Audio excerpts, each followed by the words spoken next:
आप सभी को नमस्कार। अपने करंट अफेयर्स प्रोग्राम में आप सबका एक बार फिर से स्वागत करता हूं। आज हम देखने वाले हैं पिछले सप्ताह में क्या चीजें घटित हुई हैं जो हमारी परीक्षा के लिए महत्वपूर्ण है। तो उन चीजों को हम क्रमबद्ध तरीके से आज देखने का प्रयास करेंगे। और अभी तक जो हमारा चैनल है आजाद MPPSC अकादमी, इसको आप ज़्यादा से ज़्यादा संख्या में ज्वाइन करें, जिससे जल्द से जल्द इसको एक बृहद प्लेटफॉर्म के रूप में परिवर्तित किया जा सके, बनाया जा सके। ठीक है, तो हमारे द्वारा जो भी प्रोग्राम होता है वो आपको इसी चैनल पर देखने को मिलेगा। तो हमारे द्वारा करंट अफेयर्स, मुख्य परीक्षा उत्तर लेखन, राज्य विशेष, मध्य प्रदेश राज्य विशेष के लिए और जो संघ लोक सेवा आयोग के लिए है उसके लिए आपको इस चैनल को ज्वाइन करना जरूरी है। तो सबसे पहले हम आज बात कर रहे हैं एक वन्य जीव अभ्यारण्य है, इसका नाम है देहिंग पटकाई वन्य जीव अभ्यारण्य। देहिंग पटकाई वन्य जीव अभ्यारण्य।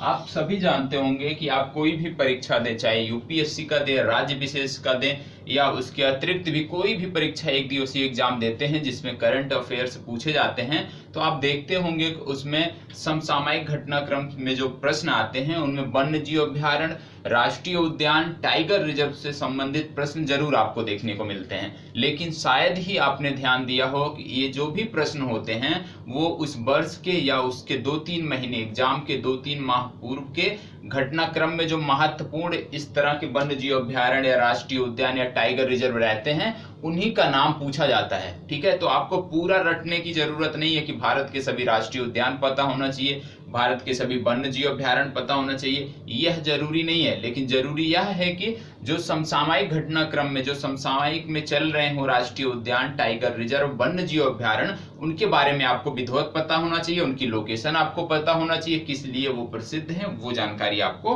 होनी चाहिए। तो ये जो देहिंग पटकाई वन्य जीव अभ्यारण्य है ये हाल ही में चर्चा में है। चर्चा में क्यों है?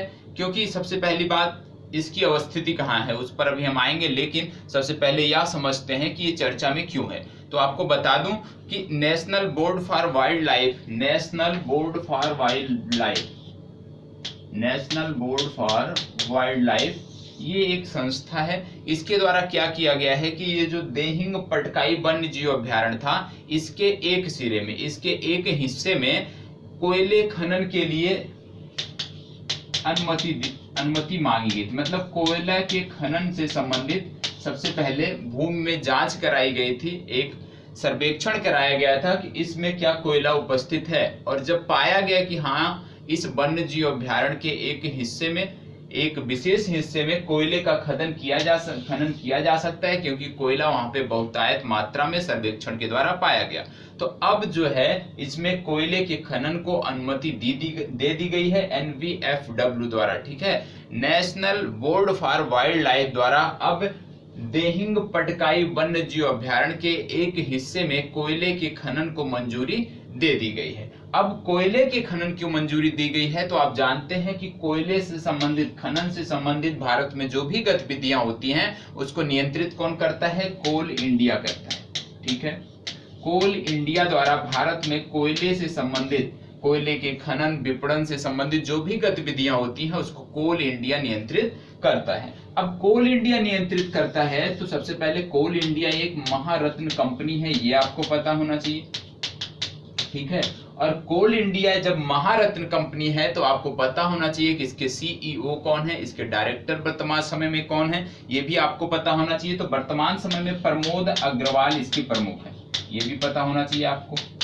प्रमोद अग्रवाल जो है ये कोल इंडिया के चीफ है, कोल इंडिया के प्रमुख है। अब इतनी चीज आपने जान लिया कि कोल इंडिया के चीफ कौन है, कोल इंडिया द्वारा खनन किया जाएगा। अब कोल इंडिया के अंतर्गत बहुत सारी संस्थाएं हैं जो खनन गतिविधियों में रहती हैं, तो वो नहीं पूछा जाएगा, लेकिन आपको पता होना चाहिए कि कोल इंडिया द्वारा अब खनन इसमें प्रारंभ किया जाएगा। और जो ये हिस्सा है इसको बोलते हैं सालेकी। देहिंग पटकाई वन्य जीव अभ्यारण्य में जो हिस्सा है उसको बोलते हैं सालेही। मतलब सालेही हिस्से में, सालेकी है, सॉरी सालेकी, तो सालेकी हिस्से में अब खनन किया जाएगा। तो आपसे ऐसे भी प्रश्न में पूछा जा सकता है कि सालेकी हिस्से में, जिसमें भारतीय या national board for wild life द्वारा खनन की मंजूरी दी गई है, ये किस वन्य जीव अभ्यारण्य से संबंधित है, या ये जो सालेकी हिस्सा है या किस वन्य जीव अभ्यारण्य का भाग है, तो ये आपसे पूछा जा सकता है। तो ये सालेकी, ये भी याद रखिएगा। देहिंग पटकाई वन्य जीव अभ्यारण्य, वो भी आपको याद रखना है। अब सबसे पहले बात आ जाती है किसने मंजूरी दिया है। एक चीज यहाँ पे और देख लेते हैं, national board for wild life.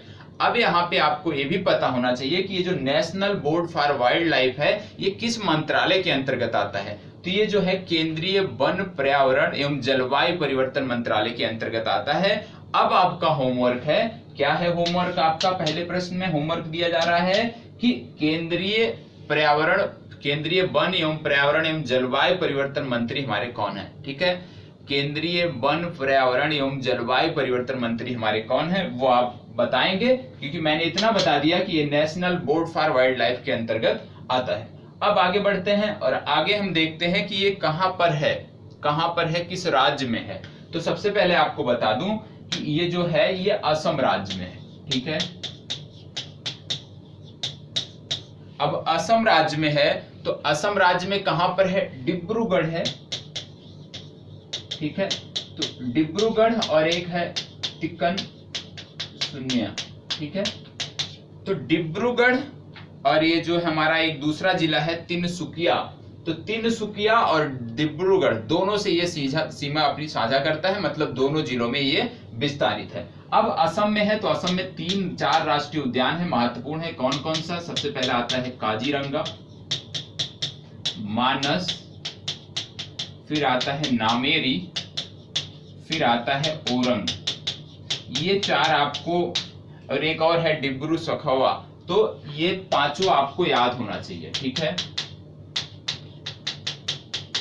कौन कौन, काजीरंगा, मानस, नामेरी, ओरंग और डिब्रू सखोवा, ये राष्ट्रीय उद्यान है यहाँ के। और काजीरंगा और मानस इसलिए महत्वपूर्ण है क्योंकि विश्व के 2/3 एक सिंघी गैंडे इन्हीं में पाए जाते हैं। ठीक है, तो आपसे यदि पूछा जाए कि भारत में एक सिंघी गैंडा कहाँ मिलता है, तो पहला हो जाएगा असम के कहाँ मिलता है, काजीरंगा और मानस में। दूसरा मिलता है जलदापाड़ा में, बहुत बार बताया हूँ, जलदापाड़ा, और जलदापाड़ा राष्ट्रीय उद्यान है पश्चिम बंगाल में।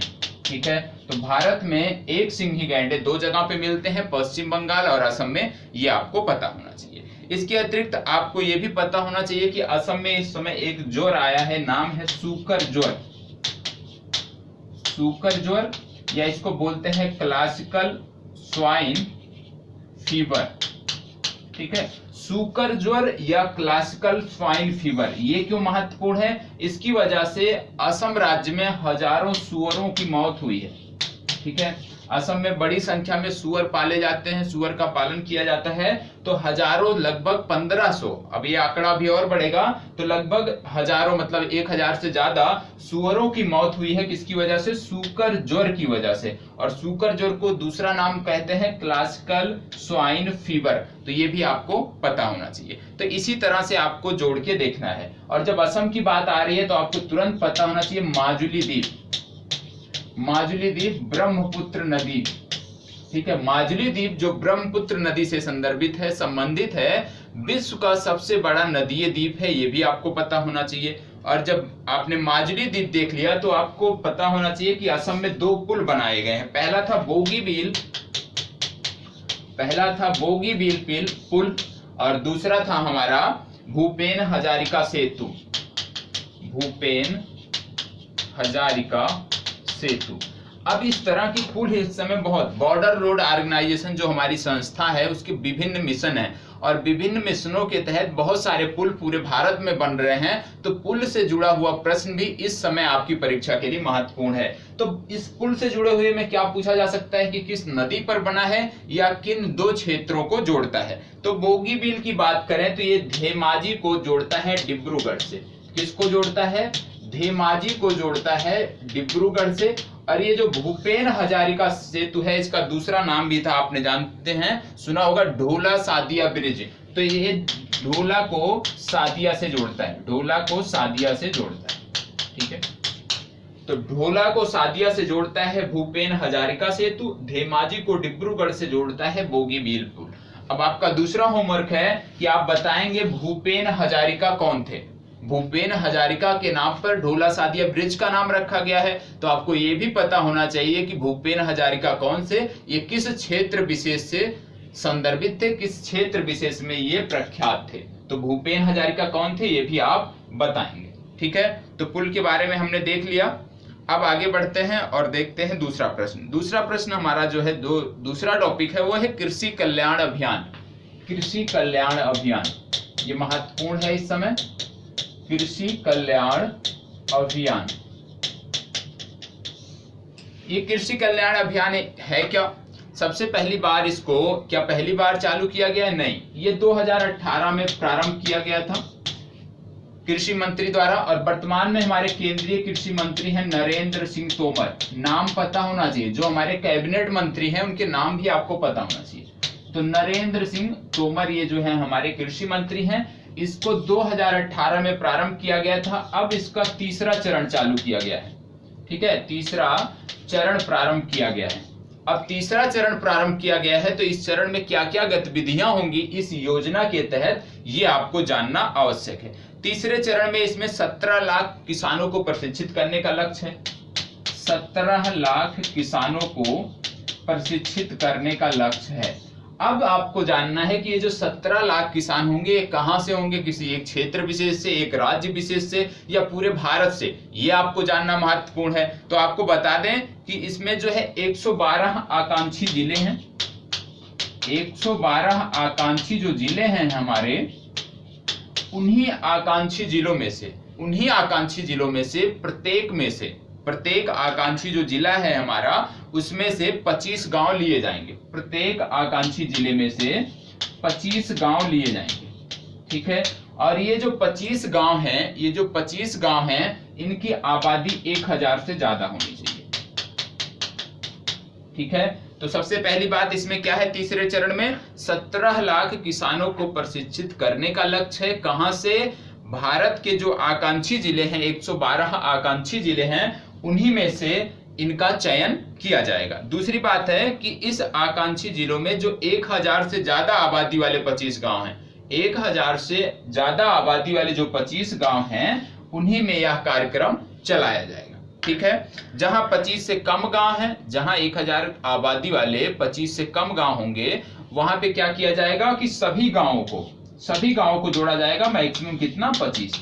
तो याद रखिएगा कि 1000 से ज्यादा जनसंख्या वाले 25 गांवों को प्रत्येक आकांक्षी जिले से चुनाव किया जाएगा, और उन्हीं गांवों के 17 लाख किसानों को इससे लाभान्वित करने की, इससे ट्रेनिंग देने की, कौशल विकास, एक प्रकार से कह सकते हैं उनका कौशल विकास कराने की एक प्रकार की ये योजना है। ठीक है, तो इसका 2 चरण पूरा हो गया है। अब इसको एक प्रश्न इसमें और बन सकता है कि ये किसकी सहायता से हम कर रहे हैं? किसानों को हम प्रशिक्षित करेंगे तो कौन सी संस्था है जिसके माध्यम से हम इसको प्रशिक्षित करेंगे? तो याद रखिएगा, कृषि विज्ञान संस्थान के द्वारा, कृषि विज्ञान संस्थान के द्वारा, हमारे कृषि कल्याण मंत्रालय द्वारा, हमारे कृषि मंत्रालय द्वारा कृषि विज्ञान संस्थान के सहयोग से 17 लाख किसानों को प्रशिक्षित करने की योजना है। योजना का नाम है कृषि कल्याण अभियान। तो याद रखिएगा, मंत्रालय आपको पता होना चाहिए किस मंत्रालय द्वारा चालू किया गया है। तो कृषि एवं किसान कल्याण मंत्रालय, जिसकी मंत्री हैं नरेंद्र सिंह तोमर। ठीक है, अब अगला प्रश्न देखते हैं। एक, जैसे अभी हमने बात किया था असम से संबंधित, असम के बारे में अभी हमने देखा था देहिंग पटकाई वन्य जीव अभ्यारण्य। तो इसी से संदर्भित आगे हम देखने वाले हैं, एक महत्वपूर्ण संस्था है इसमें, उसके बारे में हम देखने वाले हैं। क्या है संस्था? ये संस्था है राष्ट्रीय वन्य जीव बोर्ड।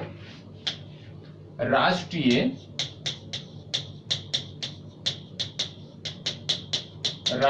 वन्य जीव बोर्ड, ये महत्वपूर्ण है। ये है क्या? राष्ट्रीय वन्य जीव बोर्ड है क्या? तो सबसे पहले आपको बता दूं, राष्ट्रीय वन्य जीव जो बोर्ड है, इसका गठन 2003 में किया गया। ये 2003 में इसका गठन किया गया। 2003 में जब गठन किया गया तो जो हमारा वन्य जीव संरक्षण अधिनियम है 1972 का, वन्य जीव संरक्षण अधिनियम 1972 के अंतर्गत 2003 में राष्ट्रीय वन्य जीव बोर्ड का गठन किया गया। राष्ट्रीय वन्य जीव बोर्ड जो है ये पारिस्थितिकी मामलों में सर्वोच्च निकाय है। मतलब जो हमारा इन्वायरमेंटल प्रोस्पेक्ट है, तो इन्वायरमेंटल में ये सर्वश्रेष्ठ सर्वोच्च निकाय है, इसकी अध्यक्षता प्रधानमंत्री करते हैं। अब जब किसी वन्य जीव अभ्यारण्य में किसी भूमि को सरकार को लेना हो, कोई उसमें जो है खदान का कार्य करना हो, ठीक है, इस तरह का, या वनों में कटाई करना हो बड़े पैमाने पे, या नए आवास बनाना हो, कुछ भी गतिविधियां हो जो वनों को सीमित करती हैं या वनों में जो हस्तक्षेप करती हैं, तो उसके लिए जो प्रमुख संस्था है जिसके माध्यम से अनुमति दी जाती है वो है राष्ट्रीय वन्यजीव बोर्ड। राष्ट्रीय वन्यजीव बोर्ड की सहमति के बाद ही आप ऐसी कोई आवासीय गतिविधि या कोई खनन गतिविधि आप वन्यजीव अभ्यारण्य, राष्ट्रीय उद्यानों में कर सकते हैं। इसके प्रमुख होते हैं, जो इसकी अध्यक्षता करते हैं, वो देश के जो प्रधानमंत्री होते हैं वो इसकी अध्यक्षता करते हैं। तो ये आपको पता होना चाहिए। निर्माण परियोजना, खनन गतिविधियों के लिए आपको इसी संस्था से आपको अनुमति लेनी पड़ती है। ठीक है, अब आगे बढ़ते हैं। राष्ट्रीय पंचायत राज दिवस अभी हाल ही में मनाया गया। राष्ट्रीय पंचायत राज दिवस ये महत्वपूर्ण है सबके लिए। ठीक है, राष्ट्रीय पंचायत राज दिवस आपको पता है प्रत्येक वर्ष 24 अप्रैल को मनाया जाता है। ठीक है, अब इसी दिन क्यों मनाया जाता है, ये भी जैसे कोई डेट है कि इसी दिन मनाया जाता है, तो उसका कुछ ना कुछ रीजन होता है कि वो उसी दिन क्यों मनाया जाता है। तो जो पंचायती राज दिवस है इसी दिन इसलिए मनाया जाता है क्योंकि इसी तारीख को 73वां संविधान संशोधन किया गया था। 73वें संविधान संशोधन के द्वारा राष्ट्रीय पंचायत राज दिवस को स्थापित किया गया था। मतलब पंचायत राज दिवस जो हमारा है उसको, पंचायती राज को संवैधानिक निकाय के अंतर्गत संवैधानिक पहचान दी गई थी। कब? 24 अप्रैल को। तो याद रखिएगा 73वें संविधान संशोधन के द्वारा 24 अप्रैल 1992 को पंचायती राज की स्थापना की गई थी। एक संवैधानिक पहचान पंचायती राज को मिली थी 73वें संविधान संशोधन के द्वारा। तो ये जो संविधान संशोधन है ये आपके लिए महत्वपूर्ण है। अब इसमें देखा जाए कि भाग 9 संविधान में जोड़ा गया था। इसके अंतर्गत ये भी आपको महत्वपूर्ण होना चाहिए कि 73वें संविधान संशोधन के अंतर्गत भाग 9 संविधान में जोड़ा गया। और जब भाग 9 जोड़ा गया तो आपको ये भी पता होना चाहिए कि किस अनुच्छेद विशेष में पंचायती राज की चर्चा की गई है। तो अनुच्छेद है 243। ठीक है, आर्टिकल नंबर 243 के अंतर्गत पंचायती राज से संबंधित प्रावधान किए गए हैं और इसके तहत 11वीं अनुसूची भी जोड़ी गई थी। ये भी आपको पता होना चाहिए। 11वीं जो अनुसूची है उसको भी 73वें संविधान संशोधन के द्वारा जोड़ा गया था। तो 73वें संविधान संशोधन में क्या क्या हुआ? सबसे पहले भाग 9 संविधान में जोड़ा गया, आर्टिकल 243 की चर्चा हुई और 11वां जो हमारा अनुसूची है, 11वीं जो अनुसूची है उसको भी इसी के अंतर्गत जोड़ा गया। अब इसी दिन ये महत्वपूर्ण इसलिए था क्योंकि डेट तो इतना महत्वपूर्ण नहीं है, जो आगे घटनाक्रम है। इसी दिन हमारे प्रधानमंत्री ने 2 नए कार्यक्रमों की घोषणा की। पहला था ई ग्राम स्वराज पोर्टल। क्या था? ई ग्राम स्वराज पोर्टल। अब ई ग्राम स्वराज पोर्टल क्या है? ई लग गया तो आप समझ गए कि क्या है, लेकिन आगे है ग्राम स्वराज पोर्टल। ये है क्या? सबसे पहले ये पंचायती राज मंत्रालय की एक पहल है और इसके द्वारा जो ग्राम पंचायतें हैं, जो ग्राम पंचायतों में कार्य किए जाते हैं, जो विकास परियोजनाएं संचालित की जाती हैं, उनके रियल टाइम, पहली बात जो विकास परियोजनाएं क्रियान्वित होती हैं उनका डाटाबेस, और रियल टाइम पे हम देख सकें कि किस प्रकार से कार्यान्वयन किया जा रहा है नियमों का, नई परियोजनाओं का। तो एक प्रकार से इसको कह सकते हैं रियल टाइम निगरानी और जवाबदेही। क्या है ये? रियल टाइम निगरानी एवं जवाबदेही के लिए ई ग्राम स्वराज पोर्टल बनाया गया है। ठीक है, ग्राम पंचायतों में जो भी विकास परियोजनाएं हैं उसका क्रियान्वयन हो रहा है या नहीं हो रहा है, उसके स्तर को, उसकी जांच के लिए ई ग्राम स्वराज पोर्टल लॉन्च किया गया है। दूसरा था स्वामित्व योजना। स्वामित्व ये भी महत्वपूर्ण है। स्वामित्व योजना क्या है कि जो ग्राम समाज है, मतलब जो ग्रामीण प्रदेश है, जो गांव में हमारी भूमियां हैं, ठीक है, जो गांव में हमारी संपत्ति है, रियायती जो संपत्ति है, उसका क्या किया जाएगा? ड्रोन के द्वारा एक मैप तैयार किया जाएगा, एक सीमांकन किया जाएगा। तो जमीन का सीमांकन या मैप तैयार करने के लिए जो परियोजना है वो स्वामित्व योजना है, ये जानिएगा। ई ग्राम स्वराज में ये समझिएगा कि जो भी विकास परियोजनाएं चल रही हैं उसको सेंटर द्वारा किस तरह से मॉनिटर किया जाए, किस तरह से जवाबदेही तय की जाए, जो उस परियोजना को क्रियान्वित करा रहे हैं उसके लिए है ई ग्राम स्वराज पोर्टल। ठीक है, आगे बढ़ते हैं और देखते हैं अगला प्रश्न हमारा क्या है।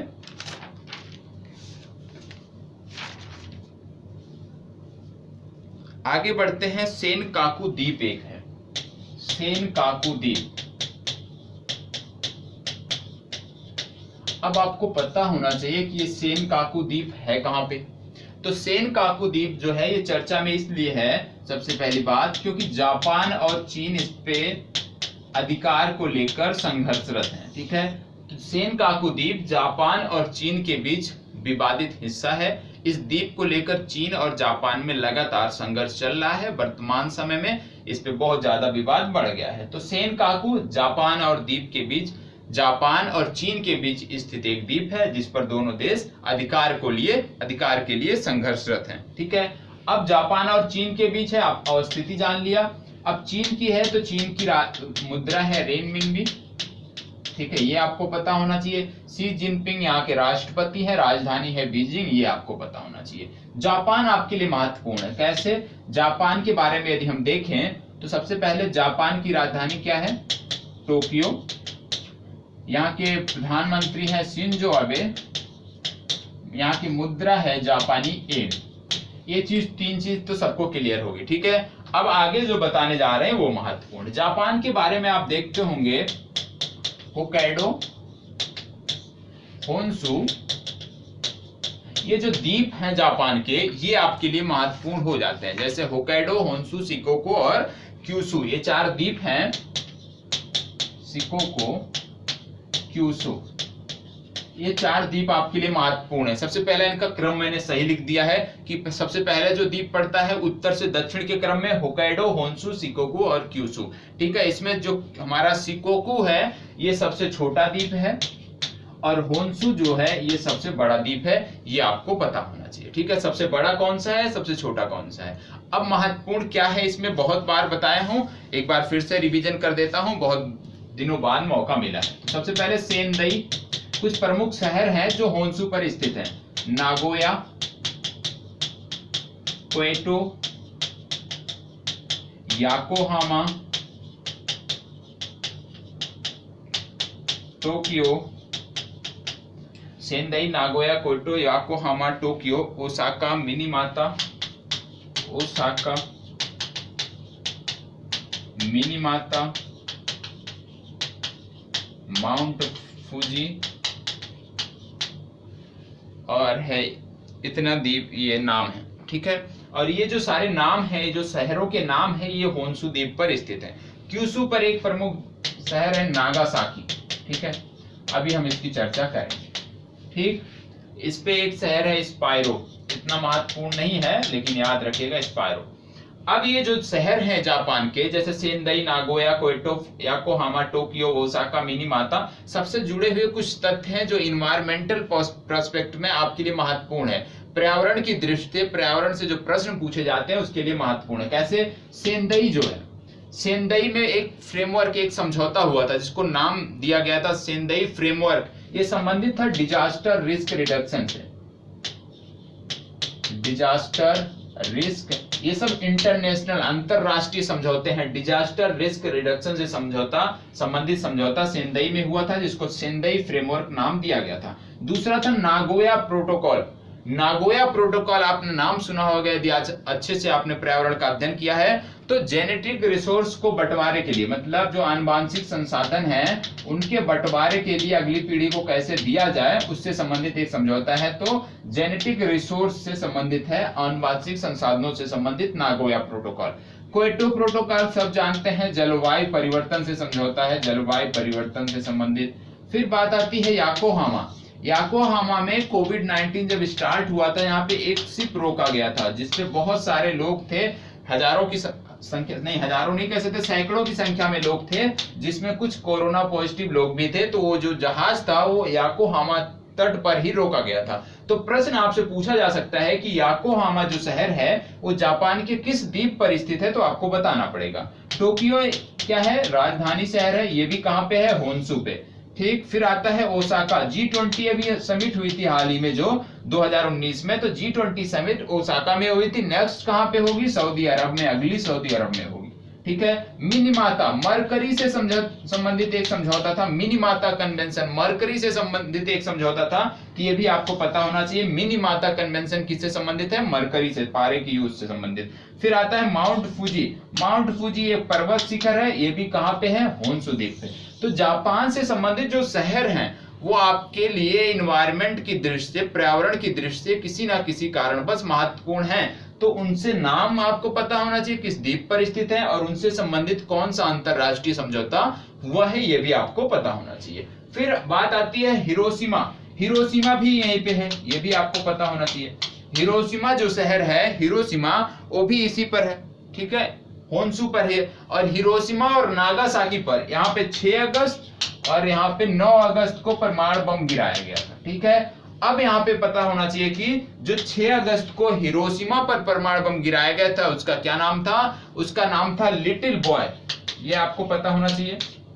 और जो नागासाकी पे गिराया गया था इसका नाम था फैट मैन, ये आपको पता होना चाहिए। तो इस तरह से जापान को कोई भी देश हो उससे जुड़ा हुआ कुछ भी आपको फैक्ट पता है, आप खुद अपना दिमाग लगाइए। हो सकता है कुछ फैक्ट अभी ऐसे हो जो मेरे से छूट गया हो, तो आपका फर्ज बनता है, आपकी जिम्मेदारी बनती है, यदि आपको याद आता है तो आप उसको इसी तरह से क्रमबद्ध करके लिखने का, पढ़ने का, समझने का प्रयास करें।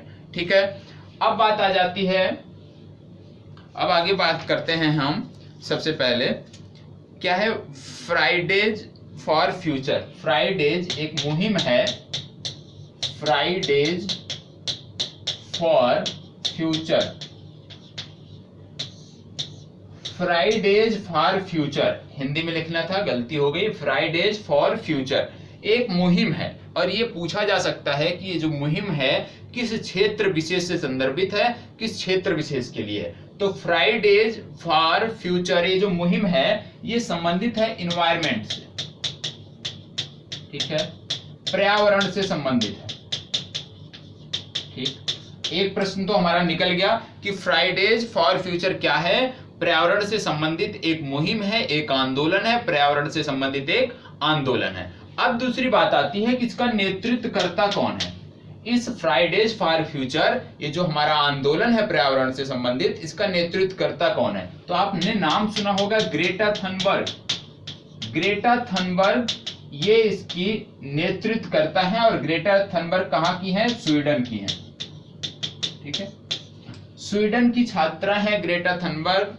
ठीक है, पर्यावरणविद कह सकते हैं इनको। तो इनके नेतृत्व में फ्राइडेज फॉर फ्यूचर एक प्रकार की पर्यावरण आंदोलन की मुहिम चलाई गई है। अब आपको पता है कि इनको कुछ पुरस्कार भी मिले हैं, ग्रेटा थनबर्ग को कुछ पुरस्कार भी मिले हैं, वो भी पता होना चाहिए। जैसे सबसे महत्वपूर्ण इसमें था कि time person of the year चुनी गई थी वर्ष 2019 के लिए। टाइम्स जो मैगजीन है उसकी पर्सन ऑफ द ईयर चुनी गई थी ग्रेटा थनबर्ग, ये आपको पता होना चाहिए। दूसरा पता होना चाहिए international child peace prize. International child peace prize किसको दिया गया था, ग्रेटा थनबर्ग को दिया गया था। ग्रेटा थनबर्ग की एक बुक भी है, एक पुस्तक भी है, वो भी आपको पता होना चाहिए। उसका नाम है no one is too small to make a difference. No one is too small to make a difference. कोई इतना भी छोटा नहीं है कि वो जो है एक परिवर्तन, एक बदलाव नहीं कर सकता है। ठीक है, तो ये इसकी बुक है, ग्रेटा थनबर्ग की एक बुक है, no one is too small to make a difference, ये भी आपको पता होना चाहिए। ठीक है, अब जब ग्रेटा थनबर्ग की बात आ रही है, स्वीडन की बात आ रही है, तो कुछ दिन पहले स्वीडन के राजा भारत आए थे, राजा और रानी भारत आए थे। और आजकल यदि आप परीक्षा का देखें पेपर उठा के, तो इस तरह की गतिविधियों से प्रश्न जरूर बनते हैं कि कौन से राष्ट्रपति, कौन से प्रधानमंत्री भारत आए थे इस समय काल में, या किस देश में हमारे प्रधानमंत्री गए थे, तो इस तरह के प्रश्न बनते हैं। तो स्वीडन के राजा और रानी भारत आए थे। रानी का नाम था सिल्विया और राजा का नाम था कार्ल गुस्ताफ। ठीक है, तो कार्ल गुस्ताफ और सिल्विया ये जो है स्वीडन के राजा रानी थे जो भारत आए थे, ये भी आपको पता होना चाहिए। अब हम किसकी बात कर रहे हैं? ग्रेटा थनबर्ग की। तो एक बच्ची है भारत की, मणिपुर की रहने वाली एक बच्ची है जिसका नाम है लिसिप्रिया कुंगजम। लिसिप्रिया कंगुजम, ठीक है। ये जो नाम है लिसिप्रिया कंगुजम, इसको बोला जाता है भारत का ग्रेटा, इंडियन ग्रेटा बोला जाता है लिसिप्रिया कंगुजम को। ये भी जैसे ग्रेटा थनबर्ग पर्यावरण में कार्य करने के लिए, पर्यावरण हित के लिए जो है विश्व विख्यात हैं, उसी तरह से लिसिप्रिया कुंगजम जो है ये भारत की ग्रेटा के नाम से विश्व विख्यात है। तो इनका भी नाम पता होना चाहिए। क्या नाम है?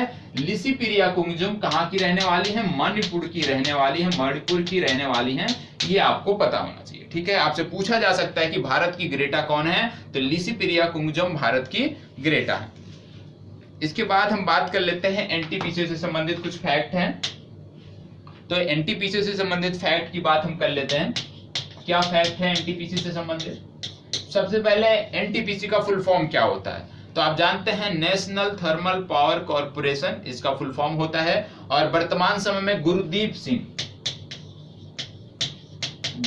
सिंह इसके प्रमुख हैं, ठीक है। ये सब बदलते रहते हैं तो आपको भी ध्यान देना। न्यू दिल्ली में इसका हेडक्वार्टर है, नई दिल्ली में इसका हेडक्वार्टर। ये महत्वपूर्ण क्यों है? दो फैक्ट हैं, आपको नोट करना है। क्या है? देश की प्रथम हाइड्रोजन फ्यूल सेल आधारित, देश की प्रथम हाइड्रोजन फ्यूल सेल आधारित परिवहन परियोजना पहली बार लेह से दिल्ली के लिए इसकी पहल की गई है। तो याद रखिएगा, देश की प्रथम हाइड्रोजन फ्यूल सेल आधारित परिवहन परियोजना की पहल लेह और नई दिल्ली के लिए की गई है। दूसरा क्या याद रखना है आपको कि देश का सबसे बड़ा थर्मल विद्युत केंद्र, देश का सबसे बड़ा थर्मल विद्युत केंद्र एवं भारत का पहला अल्ट्रा सुपर क्रिटिकल विद्युत केंद्र कहाँ स्थित है? तो दोनों का नाम बता देता हूं। सबसे पहले देश का सबसे बड़ा थर्मल विद्युत केंद्र जो है वो है एनटीपीसी विंध्याचल। दूसरा है भारत का पहला अल्ट्रा सुपर क्रिटिकल विद्युत केंद्र, ये है एनटीपीसी खरगोन, ठीक है। तो ये दोनों आपको पता होना चाहिए, एनटीपीसी विंध्याचल और एनटीपीसी खरगोन, ठीक। अब बात कर लेते हैं कुछ एंथम की। कुछ एंथम हैं, दो एंथम हैं, ये आपको महत्वपूर्ण है आपके लिए, तो इनकी बात हम कर लेते हैं। सबसे पहला जो हमारा है, पहला जो एंथम है ये है अर्थ एंथम। अर्थ एंथम। अब अर्थ एंथम जानना, अभी आप जानते हैं अर्थ डे की 50वीं वर्षगांठ मनाई गई, ठीक है। इस बार का थीम क्या था? तो क्लाइमेट एक्शन इस बार की थीम थी। क्लाइमेट क्या था? Climate action. और ये 50वां वर्षगांठ था, 50वीं वर्षगांठ थी अर्थ डे की, ठीक है। तो अर्थ एंथम जो है इसको लिखा किसने है और इसको गाया किसने है, ये आपको पता होना चाहिए। तो इसको लिखा किसने है? कवि अभय कुमार। अभय कुमार ने इसको लिखा है, ठीक है। किसने लिखा है और किसने गाया है स्पष्ट होना चाहिए। डॉक्टर एल सुब्रमण्यम नाम है इनका, डॉक्टर एल सुब्रमण्यम, ठीक है। तो अभय कुमार ने इसको लिखा है और डॉक्टर एल सुब्रमण्यम ने इसको गाया है। इसी तरह से जैसे ये अर्थ एंथम है, इसी तरह से एक है पोषण एंथम। पोषण एंथम ये भी पूछा जाता है कि किसने गाया है, किसने लिखा है। तो गाया किसने है? शंकर महादेवन, ठीक है। शंकर महादेवन ने गाया है और प्रसून जोशी जो है इन्होंने इसको लिखा है, ठीक है। तो जो राष्ट्रीय पोषण मिशन है उसी से संबंधित यदि कोई प्रश्न आए तो आपसे पूछा जा सकता है उसी में एक कथन देके कि राष्ट्रीय पोषण मिशन के बारे में जो भी डिटेल है वो पूछ ले। इसके बाद उसी में एक लाइन दे दे कि राष्ट्रीय पोषण एंथम जो है या हमारा जो पोषण एंथम है उसको लिखा किसने है या गाया किसने है, तो आपको ये पता होना चाहिए, ठीक है। कुछ लोग सोचते होंगे कि ये फैक्ट यूपीएससी के काम के नहीं है। महोदय आप गलती कर रहे हैं, आप भूल रहे हैं कि आप जानते हैं यूपीएससी में कथन वाइज प्रश्न पूछे जाते हैं और कथन वाइज तो बहुत ही टिपिकल होता है। तो इसके लिए कोई भी विषय वस्तु हो तो फैक्ट आपको अवश्य पता होने चाहिए। तो याद रखिएगा, पोषण एंथम प्रसून जोशी द्वारा लिखा गया है, शंकर महादेवन ने गाया है। उसी तरह से अर्थ एंथम अभय कुमार ने लिखा है, डॉक्टर एल सुब्रमण्यम ने इसको गाया है। एल सुब्रमण्यम। ठीक, तो ये दो फैक्ट थे, आपको पता होना चाहिए, मुझे लगा कि बताना चाहिए, महत्वपूर्ण है तो मैंने बता दिया। ठीक है, अब हम बात कर लेते हैं दसाटिनिब। कितने लोगों ने इसका नाम सुना है?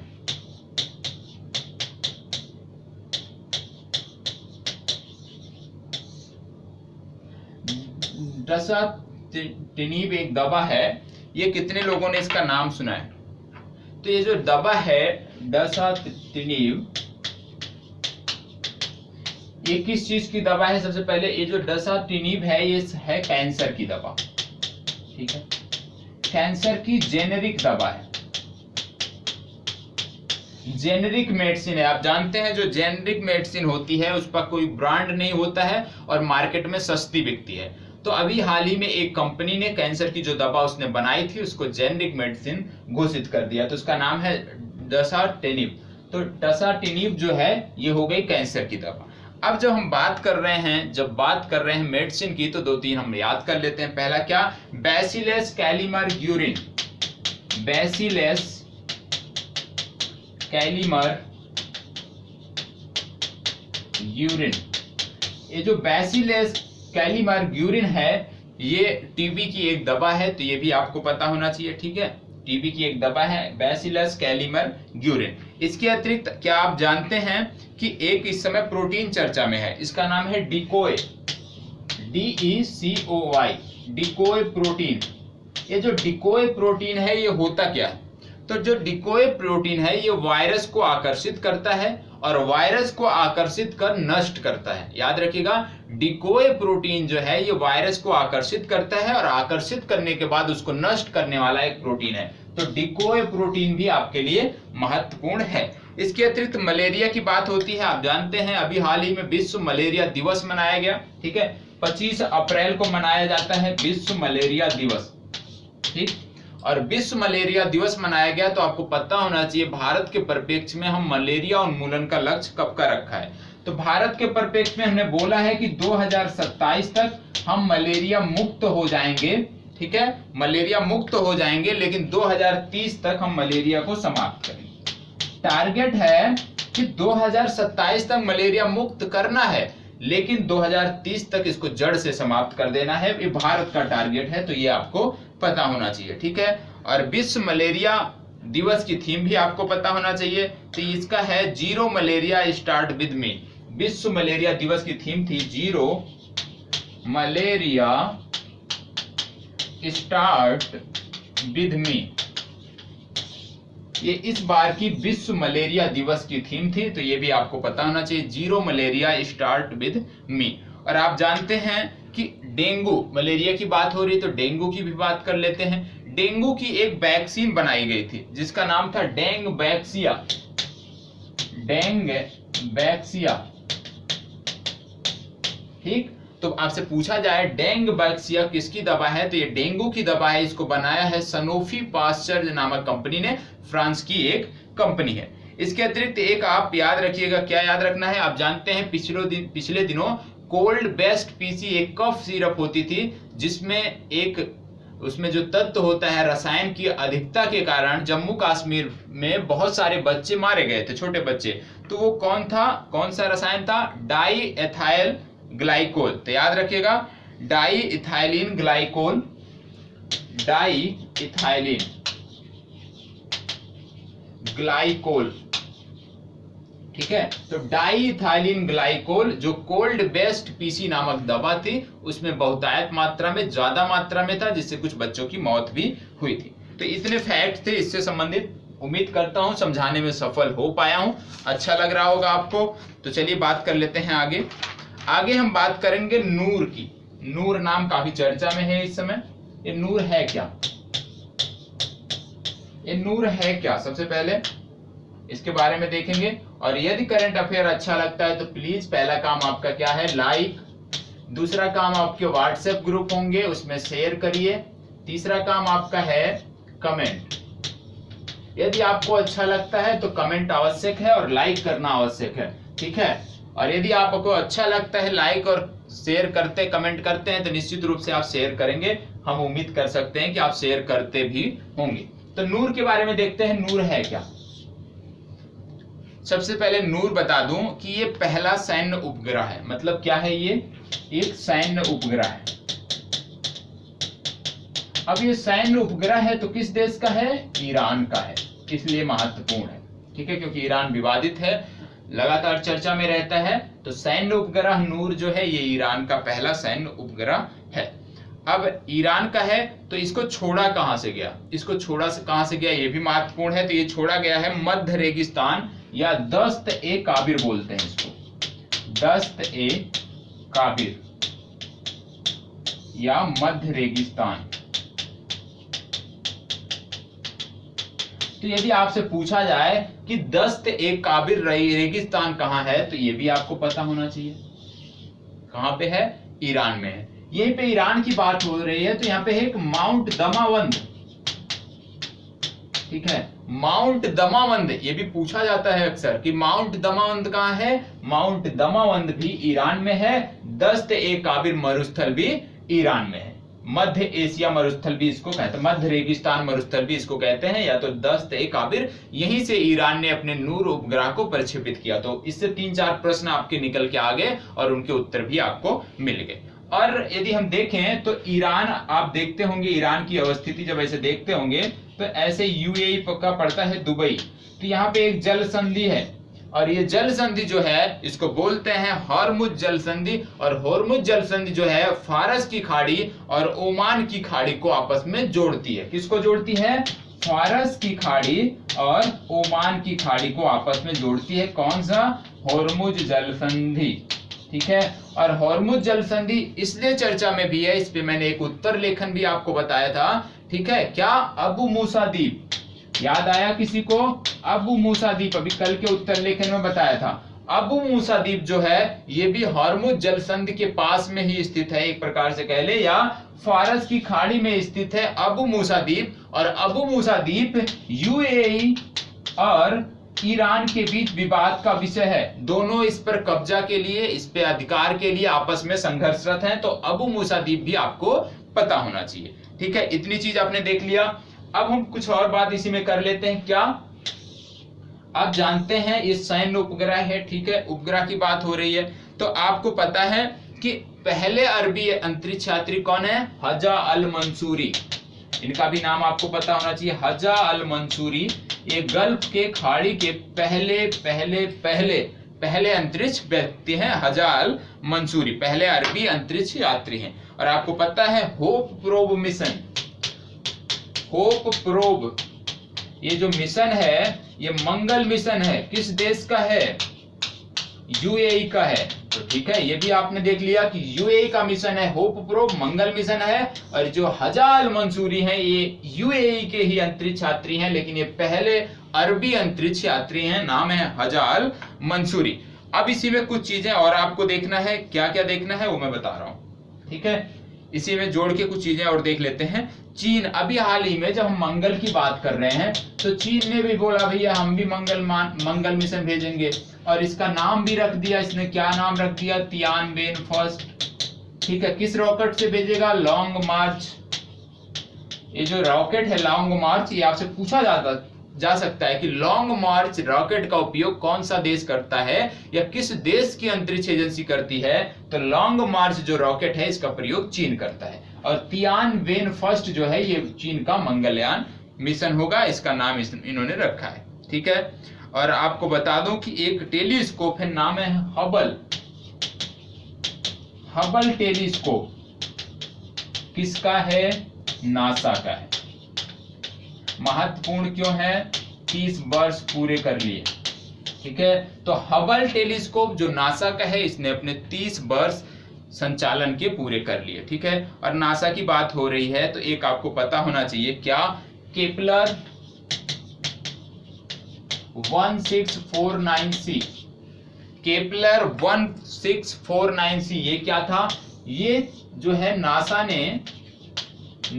ने पृथ्वी के समान ही एक दूसरा पिंड खोजा था जिसको इसने नाम दिया केपलर 1649c। कितनी दूरी पर स्थित है ये भी आपको पता होना चाहिए। तो ये है 300 प्रकाश वर्ष दूरी पर, 300 प्रकाश वर्ष दूरी पर स्थित है। तो तो याद रखिएगा केपलर 1649c क्या है, किसने खोजा है, किसने नाम रखा है। इसके अतिरिक्त आपको बता दें कि इसका नासा का जो मिशन था अपोलो प्रथम, जिसमें आप जानते हैं अंतरिक्ष यात्री कौन थे, नील आर्मस्ट्रॉन्ग। तो इनको जो भेजा गया था अपोलो प्रथम मिशन के भी 50 वर्ष पूरे हो गए हैं। तो अपोलो प्रथम मिशन के बारे में आपको पता होना चाहिए, किसका मिशन है, क्या चीजें घटित हुई थी, वो भी आपको पता होना चाहिए, क्योंकि 50 वर्ष इसने पूरे कर लिए हैं अपोलो प्रथम मिशन ने। ठीक है, चलिए आगे बढ़ते हैं। आगे हम देखने वाले हैं कासोवाल एन्क्लेव। कासोवाल एन्क्लेव, सबसे पहली बात ये पंजाब से संदर्भित है, रावी नदी से संदर्भित है। ठीक है, अब जो कासोवाल एन्क्लेव था इसको पंजाब राज्य से जोड़ा गया है, किससे, रावी नदी के द्वारा पर एक पुल बनाकर कासोवाल एन्क्लेव को जो है जोड़ा गया है।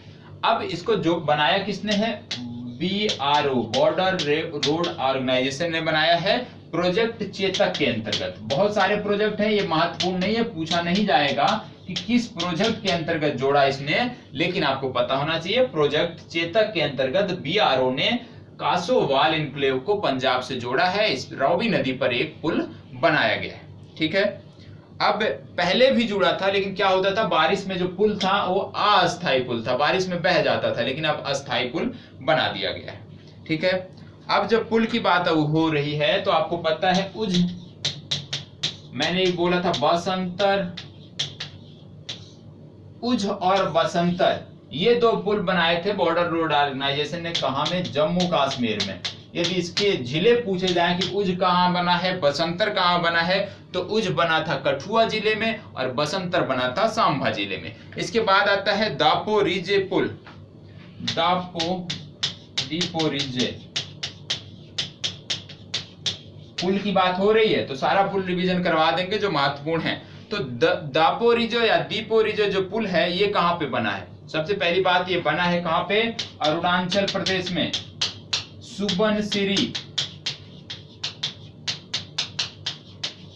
सुबनसिरी अरुणाचल प्रदेश में बना है, सुबनसिरी नदी पर बना है। क्या नाम है, दीपोरिजे या दापिरिजे पुल, अरुणाचल प्रदेश में बना। इसका एक दूसरा नाम है क्या, बेली या बैली, इसी का एक दूसरा नाम है बेली या बैली पुल। तो तीन नाम हो गए, बेली पुल, बैली पुल, दीपोरिजो या दापिरिजो। ये कहां पे है, अरुणाचल प्रदेश। नदी कौन सी है, सुबनसिरी नदी। ठीक है, सुबनसिरी नदी पर बना है। अब एक और आपके लिए महत्वपूर्ण है क्या, गुरुप्रिया सेतु। मैंने पहले भी बताया है, इसको अच्छे से बताया है, गुरुप्रिया सेतु। ये कहां पे है, ये है उड़ीसा में। उड़ीसा में कहां पर है, मलकानगिरी जिले में है। मलकानगिरी क्या है, घोर नक्सल प्रभावित जिला है, कहां का, उड़ीसा का। तो मलकानगिरी जो घोर नक्सल प्रभावित जिला है उड़ीसा का, वहीं पर एक पुल बनाया गया है, नाम है गुरुप्रिया सेतु। इसका उद्घाटन वहां के मुख्यमंत्री ने किया था, तो ये भी आपको पता होना चाहिए। अब गुरुप्रिया सेतु किस नदी पर बना है ये भी आपको पता होना चाहिए, तो ये सिलेरू नदी पर बना है, ये आपको पता होना चाहिए। अब ये जो था दापिरिजो या दीपोरिजो या बैली या बेली, ये महत्वपूर्ण इसलिए है क्योंकि इससे भारतीय सेनाओं की आसानी से पकड़ LAC तक हो जाएगी, लाइन ऑफ एक्चुअल कंट्रोल तक भारतीय सेनाओं की आसानी से पकड़ हो जाएगी। ये जो पुल है ये भारतीय सेनाओं की चीन सीमा तक पहुंच जो है आसान बनाता है। ठीक है, तो जो पुल महत्वपूर्ण थे वो आपने देख लिया, उम्मीद करता हूं अच्छा भी लग रहा होगा, समझ में भी आ रहा होगा। ठीक है, तो अब फिर हम बात कर लेते हैं विद्यादान 2.0 कार्यक्रम। विद्यादान 2.0,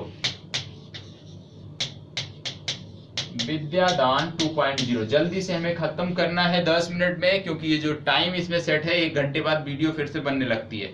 तो विद्यादान जो है ये केंद्रीय मंत्रालय, केंद्रीय मानव संसाधन MHRD, ठीक है, MHR, थोड़ा जल्दी कर रहे हैं, माफ करिएगा, MHRD द्वारा इस कार्यक्रम को प्रारंभ किया गया है। क्या नाम है, विद्यादान 2.0। केंद्रीय मानव संसाधन विकास मंत्रालय द्वारा। मंत्री कौन है हमारे? रमेश पोखरियाल निशंक। ठीक है, ये कार्यक्रम क्या है? इसमें कोई भी व्यक्ति अपना योगदान दे सकता है, अपनी जानकारी, अपनी शिक्षण सामग्री इसमें शेयर कर सकता है। तो ऑनलाइन लोगों अपनी विद्या मतलब अपने विद्या दान करें, अपनी जानकारी शेयर करें, अपनी जानकारी दान करें, उसके लिए एमएचआरडी ने ये पोर्टल बनाया है विद्यादान 2.0। ठीक है, इसमें क्या है कि 1 से 12 तक के जो बच्चे हैं उनके पाठ्यक्रम को इसमें संकलित किया जाएगा और दीक्षा ऐप के द्वारा बच्चे इसमें जानकारी शेयर की जाएगी उसका उपयोग कर सकेंगे। किसके द्वारा? दीक्षा ऐप के द्वारा। अब एमएचआरडी से संबंधित कुछ और नाम थे, पोर्टल थे, उनके बारे में बता देता हूं। सबसे पहले क्या था? सगुन। एक था सगुन, फिर था दीक्षारंभ। ठीक है, सगुन पोर्टल था, ये क्या था? स्कूली शिक्षा व्यवस्था में सुधार के लिए। फिर था सगुन हो गया। फिर था विज्ञान ज्योति कार्यक्रम। विज्ञान ज्योति कार्यक्रम था केंद्र सरकार द्वारा साइंस और मैथ में बच्चियों की योगदान बढ़ाने के लिए, बच्चियों को आकर्षित कराने के लिए कार्यक्रम चलाया था, विज्ञान ज्योति कार्यक्रम। फिर था स्ट्राइड योजना और परामर्श। स्ट्राइड एक था, परामर्श ये योजना भी यूजीसी के द्वारा चालू की गई थी। ऊपर कौन था? एमएचआरडी। एमएचआरडी के नेतृत्व में यूजीसी द्वारा ये कार्यक्रम चालू किए गए थे। कौन से? स्ट्राइड और परामर्श। इसके अतिरिक्त बहुत सारे कार्यक्रम एमएचआरडी के हैं, जैसे नाम ले लेता हूं। कौन से? कर्तव्य पोर्टल, स्वयं समाधान कैंपेन, युक्ति कैंपेन, भारत पढ़े कैंपेन, ये सारी क्या है? एमएचआरडी की हैं। तो एमएचआरडी लगभग चर्चा में रहता है हमेशा, तो उसके बारे में डिटेल में आपको पता होना चाहिए। ठीक है, अब हम बात कर लेते हैं कोविड-19 पे। कोविड-19 से संबंधित क्या देखना है? सबसे पहले आप्त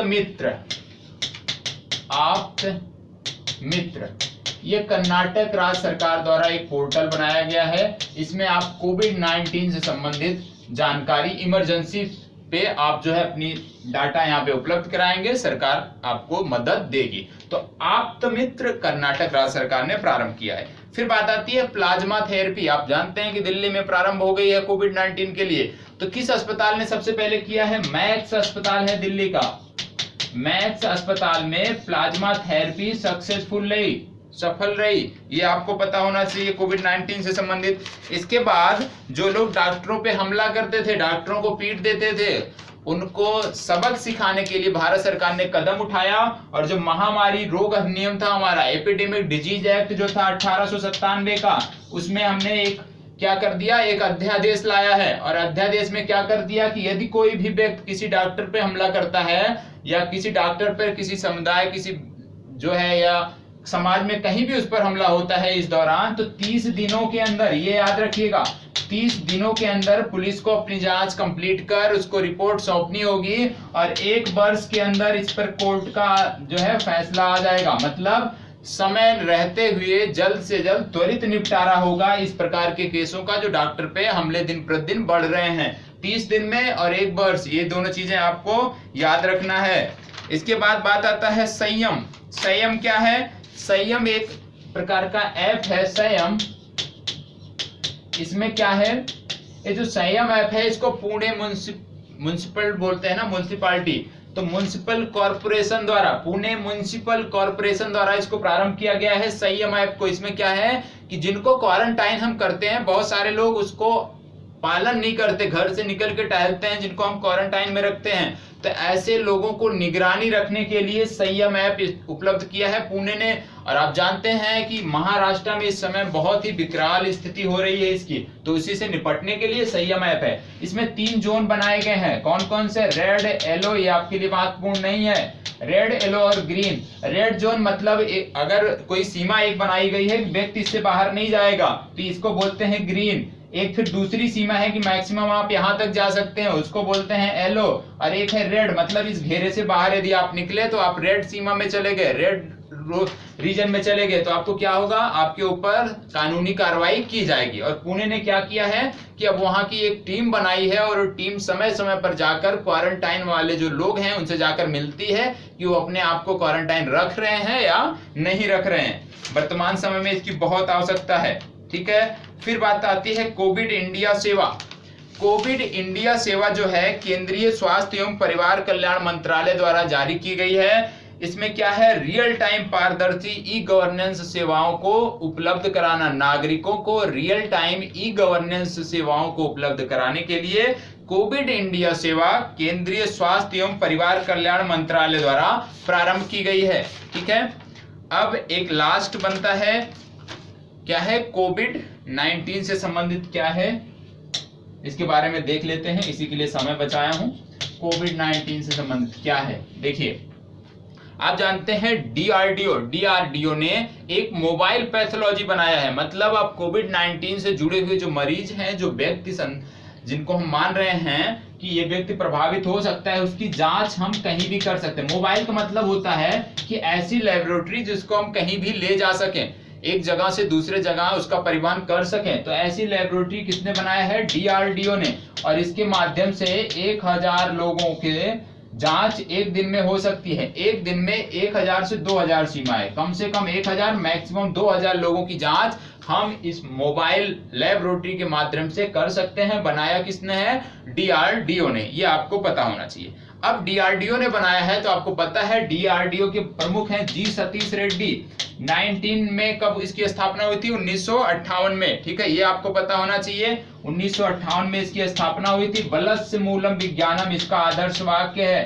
बलस्य मूलम विज्ञानम, जिसको इंग्लिश में बोलते हैं strength origin is in science, strength origin is in science या बलस्य मूलम विज्ञानम, ये इस संस्था का आदर्श वाक्य है। जी सतीश रेड्डी इसके प्रमुख हैं। आपका होमवर्क है, जी सतीश रेड्डी को एक संस्था ने फेलोशिप प्रदान की है। वो संस्था कौन सी है आप हमें कमेंट बॉक्स में बताएंगे। नहीं आता है तो भी आप बताएंगे, हम आपको बताएंगे कि आप ये संस्था है, क्योंकि जानकारी आपको होना चाहिए। इसके अतिरिक्त इसने बनाया है सरस इंजन, CSIR के साथ मिलकर डीआरडीओ ने बनाया है सरस इंजन। और सरस इंजन के बाद जानते हैं आप रेडर एक्स, RADER X, विस्फोटकों का पता लगाने के लिए भी एक तकनीक बनाई है रेडर एक्स नाम की, किसने, डीआरडीओ ने, ये भी आपको पता होना चाहिए। फिर अभी हाल ही में इन्होंने एक मिसाइल भी बना दिया, क्या नाम है मिसाइल, प्रणास।